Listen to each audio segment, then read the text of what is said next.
स्वागत है success with Ankit SWA के धमाकेदार जी के क्विज शो में। यह क्विज खासकर उन सभी छात्रों के लिए है जो SSC, NDA, UPSC, UPP, RRB और अन्य प्रतियोगी परीक्षाओं की तैयारी कर रहे हैं, जहां हर सवाल है दमदार और हर जवाब है जबरदस्त। कौन कौन से शब्द शामिल हैं? उत्तर: संप्रभु, समाजवादी, धर्मनिरपेक्ष, लोकतंत्रात्मक, गणराज्य। विस्तार से समझते हैं। ये शब्द भारत की शासन प्रणाली, विचारधारा और नागरिकों के मूल अधिकारों को दर्शाते हैं। सशक्त नागरिक वही होता है जिसे अपने अधिकार और कर्तव्य दोनों की जानकारी हो। प्रश्न 2, भारतीय संविधान की प्रस्तावना में न्याय कितने रूपों में दिया गया है? उत्तर: 3, सामाजिक, आर्थिक और राजनीतिक। विस्तार से समझते हैं। यह सुनिश्चित करता है कि हर नागरिक को समान अवसर और अधिकार मिले, चाहे वो किसी भी वर्ग या पृष्ठभूमि से हो। संविधान सिर्फ एक किताब नहीं, बल्कि देश की आत्मा का दस्तावेज है। प्रश्न 3, संविधान की प्रस्तावना में स्वतंत्रता किन रूपों में उल्लिखित है? उत्तर: विचार, अभिव्यक्ति, विश्वास, धर्म और उपासना की स्वतंत्रता। विस्तार से समझते हैं। ये स्वतंत्रताएं हर नागरिक को व्यक्तिगत विकास और आत्मनिर्णय का अधिकार देती हैं। जो संविधान को पढ़ता है वो लोकतंत्र को समझता है।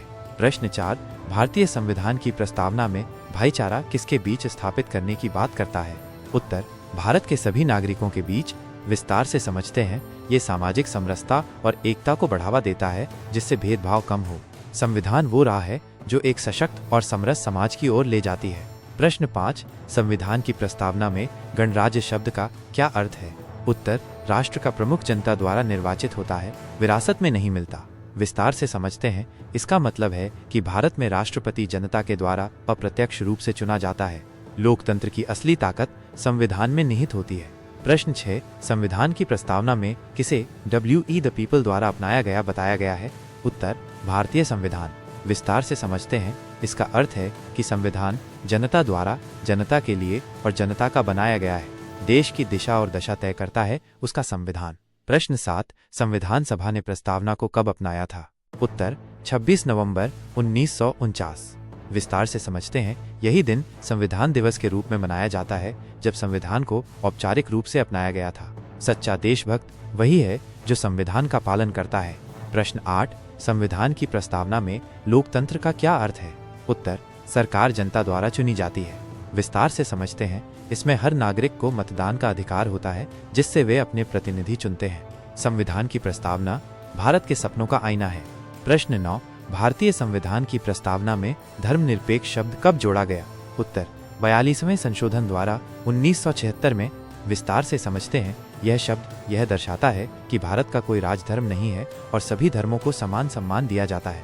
जब संविधान को आत्मसात करोगे तभी भारत को जान पाओगे। प्रश्न 10, प्रस्तावना में समाजवादी शब्द का क्या अर्थ है? उत्तर: संसाधनों का समान वितरण और समाज की भलाई के लिए योजनाएं। विस्तार से समझते हैं।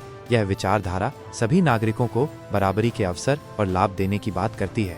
संविधान वो नींव है जिस पर भारत का लोकतंत्र खड़ा है। प्रश्न 11, संविधान की प्रस्तावना को क्या कहा गया है? उत्तर: संविधान की आत्मा। विस्तार से समझते हैं। प्रस्तावना में संविधान के उद्देश्य, आदर्श और सिद्धांतों का सार होता है। प्रस्तावना केवल शब्द नहीं, हमारे सपनों का घोषणा पत्र है। प्रश्न 12, प्रस्तावना में प्रयुक्त न्याय किसे सुनिश्चित करता है? उत्तर: समाज के सभी वर्गों के साथ समानता और निष्पक्षता। विस्तार से समझते हैं। यह सामाजिक, आर्थिक और राजनीतिक रूप से सभी को समान अधिकार देने का वादा करता है। जब हम प्रस्तावना पढ़ते हैं तो हम अपने अधिकार पहचानते हैं। प्रश्न 13, प्रस्तावना में समानता शब्द किस बात की गारंटी देता है? उत्तर: सभी नागरिकों को कानून के समक्ष समानता। विस्तार से समझते हैं। इसका मतलब है कि किसी के साथ जन्म, जाति, धर्म या लिंग के आधार पर भेदभाव नहीं किया जाएगा।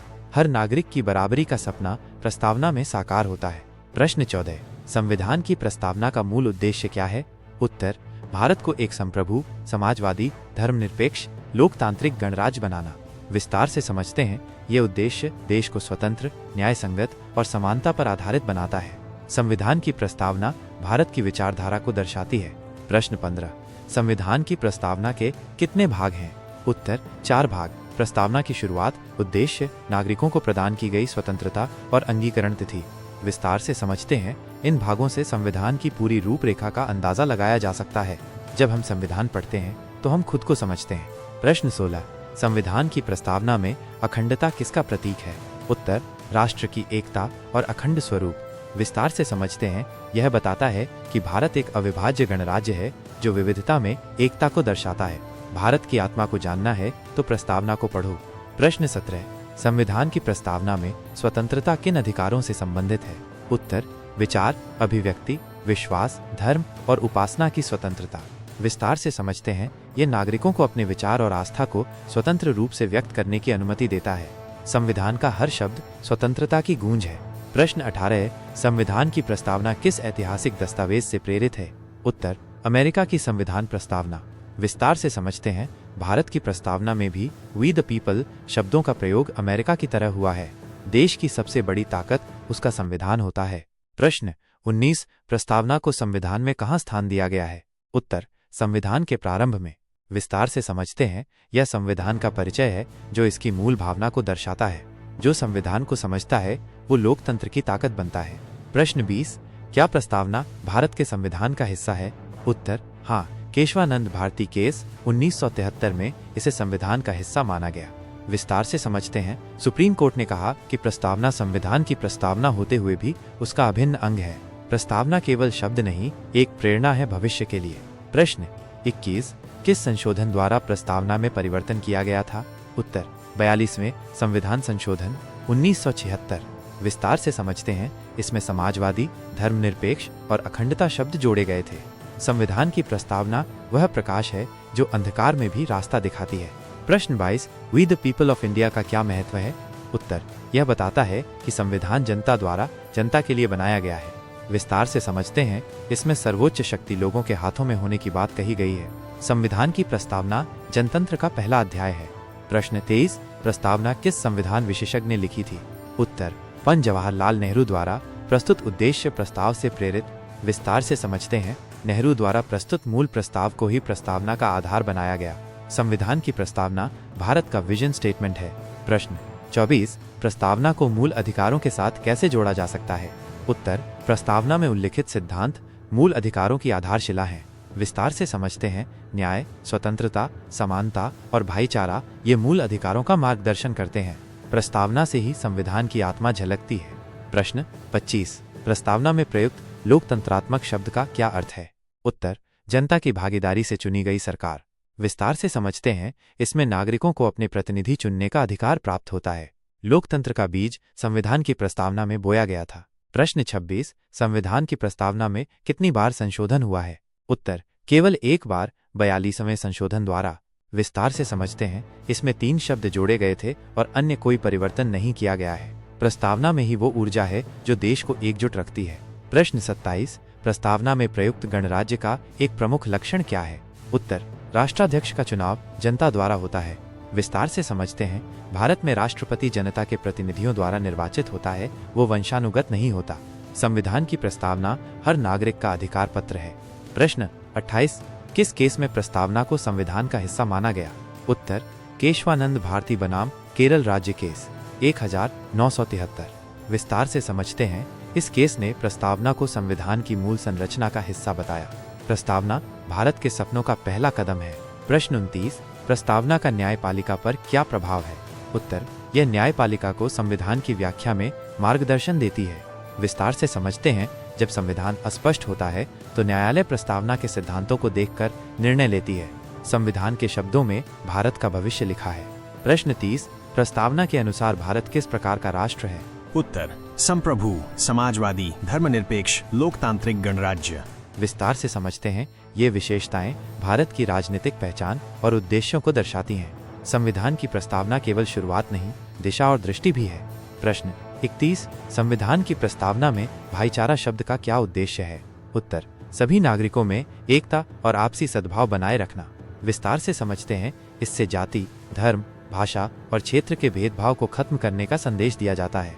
संविधान हमें जोड़ता है, बांटता नहीं। प्रश्न 32, संविधान की प्रस्तावना में प्रयुक्त समाजवादी शब्द का क्या अर्थ है? उत्तर, समाज में आर्थिक और सामाजिक समानता सुनिश्चित करना। विस्तार से समझते हैं, इससे समाज में संसाधनों का समान वितरण और कल्याणकारी राज्य की कल्पना की जाती है। जब हर नागरिक को बराबरी मिले तभी संविधान साकार होता है। प्रश्न 33, संविधान की प्रस्तावना में प्रयुक्त धर्मनिरपेक्ष का क्या अभिप्राय है? उत्तर, राज्य सभी धर्मों का समान सम्मान करता है। विस्तार से समझते हैं। इसका अर्थ है कि सरकार किसी विशेष धर्म को बढ़ावा नहीं देती और सभी को धार्मिक स्वतंत्रता मिलती है। धर्म की आजादी संविधान का मूल भाव है।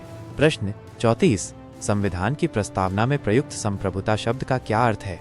उत्तर, भारत किसी भी बाहरी शक्ति से स्वतंत्र है।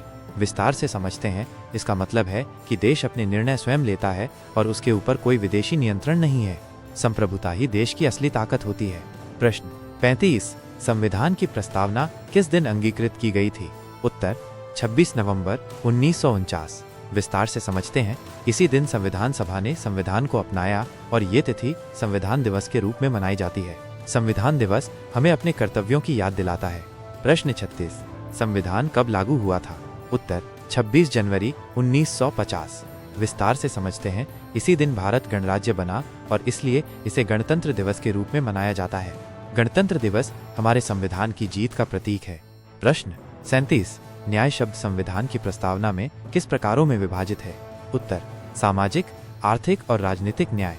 विस्तार से समझते हैं। ये तीनों प्रकार का न्याय समाज में संतुलन और समानता स्थापित करने के लिए आवश्यक है। जहाँ न्याय है वहीं सच्चा लोकतंत्र है। प्रश्न 38। प्रस्तावना किस अधिनियम द्वारा संविधान का भाग मानी गई? उत्तर, किसी अधिनियम द्वारा नहीं, सुप्रीम कोर्ट के निर्णय द्वारा। विस्तार से समझते हैं। सुप्रीम कोर्ट ने केशवानंद भारती केस 1973 में प्रस्तावना को संविधान का अभिन्न अंग घोषित किया। न्यायपालिका संविधान की आत्मा को सुरक्षित रखती है। प्रश्न 39। संविधान की प्रस्तावना में कितने शब्द हैं संशोधन सहित? उत्तर, 85 शब्द। विस्तार से समझते हैं। 42वें संशोधन के बाद समाजवादी, धर्मनिरपेक्ष और अखंडता जोड़ने से शब्दों की संख्या बढ़कर 85 हुई। हर शब्द जोड़ा गया है सोच समझकर ताकि भविष्य मजबूत हो। प्रश्न 40। संविधान की प्रस्तावना का अंतिम भाग क्या है? उत्तर, इस संविधान को अंगीकृत, अधिनियमित और आत्मार्पित करते हैं। विस्तार से समझते हैं। यह भाग संविधान को स्वीकार करने और इसे लागू करने की घोषणा करता है। प्रस्तावना का हर वाक्य हमें नागरिक होने का गर्व देता है। प्रश्न 41। संविधान की प्रस्तावना में कौन सा वाक्य भारत की संप्रभुता को दर्शाता है? उत्तर, हम भारत के लोग। विस्तार से समझते हैं। यह दर्शाता है कि सत्ता का स्रोत जनता है और कोई बाहरी शक्ति नहीं। जब जनता ही सर्वोच्च हो तब लोकतंत्र सशक्त होता है। प्रश्न 42। लोकतंत्रात्मक गणराज्य में गणराज्य शब्द क्या दर्शाता है? उत्तर, राष्ट्रपति का चुनाव जनता द्वारा होना। विस्तार से समझते हैं। इसका मतलब है कि भारत में राष्ट्राध्यक्ष वंशानुगत नहीं बल्कि निर्वाचित होता है। चुनावों में भाग लेना गणराज्य को मजबूत बनाना है। प्रश्न 43। प्रस्तावना किस भारतीय नेता द्वारा प्रस्तुत उद्देश्य प्रस्ताव पर आधारित है? उत्तर, पंडित जवाहरलाल नेहरू। विस्तार से समझते हैं। 13 दिसंबर 1946 को प्रस्तुत उद्देश्य प्रस्ताव से प्रस्तावना की रूपरेखा तैयार हुई। संविधान बनाने में हर नेता का सपना जुड़ा था। प्रश्न 44। क्या प्रस्तावना पर सीधे कानून लागू किए जा सकते हैं? उत्तर, नहीं, यह न्यायालय में स्वतंत्र रूप से लागू नहीं होती। विस्तार से समझते हैं। लेकिन ये संविधान की व्याख्या में सहायता करती है और मूल भावना को दर्शाती है। प्रस्तावना मार्ग दिखाती है लेकिन बाध्य नहीं करती। प्रश्न 45। क्या प्रस्तावना को संशोधित किया जा सकता है? उत्तर, हाँ, लेकिन मूल संरचना से छेड़छाड़ नहीं हो सकती। विस्तार से समझते हैं। 42वें संशोधन से इसे बदला गया परंतु इसकी आत्मा को नहीं बदला जा सकता। संविधान बदल सकता है पर उसकी आत्मा अमर है। प्रश्न 46। संविधान की प्रस्तावना किन मूल आदर्शों को व्यक्त करती है? उत्तर, न्याय, स्वतंत्रता, समानता और भाईचारा। विस्तार से समझते हैं। ये चारों आदर्श लोकतंत्र की नींव है और नागरिकों को प्रेरित करते हैं। ये चार शब्द ही भारत के भविष्य की कुंजी हैं। प्रश्न 47। प्रस्तावना की भाषा कैसी है? उत्तर, सरल और संक्षिप्त। विस्तार से समझते हैं। इसमें कठिन शब्दों की बजाय आम जनता की समझ वाली भाषा का प्रयोग किया गया है। सरल भाषा में महान विचार छिपे होते हैं। प्रश्न 48। संविधान सभा ने प्रस्तावना को कब स्वीकार किया? उत्तर, 26 नवंबर 1949। विस्तार से समझते हैं। इस दिन संविधान की अंतिम रूपरेखा तैयार कर इसे अंगीकृत किया गया। संविधान का अंगीकरण भारत के स्वाभिमान का दिन था। प्रश्न 49। प्रस्तावना के कितने मुख्य उद्देश्य हैं? उत्तर, 4, न्याय, स्वतंत्रता, समानता और भाईचारा। विस्तार से समझते हैं। ये उद्देश्य संविधान के मूल सिद्धांतों को दर्शाते हैं और नागरिकों को दिशा देते हैं। हर उद्देश्य हमें संविधान से जोड़े रखता है। प्रश्न 50। संविधान की प्रस्तावना का महत्व किस रूप में है? उत्तर, संविधान की मूल भावना और दिशा को दर्शाने के रूप में। विस्तार से समझते हैं। प्रस्तावना ये तय करती है कि संविधान का हर भाग किन मूल्यों और आदर्शों पर आधारित होगा। मूल अधिकार और समानता का अधिकार हमारे संविधान की आत्मा है। प्रश्न 50। भारत का संविधान किस दिन लागू हुआ था? उत्तर 26 जनवरी 1950 को भारत का संविधान लागू हुआ।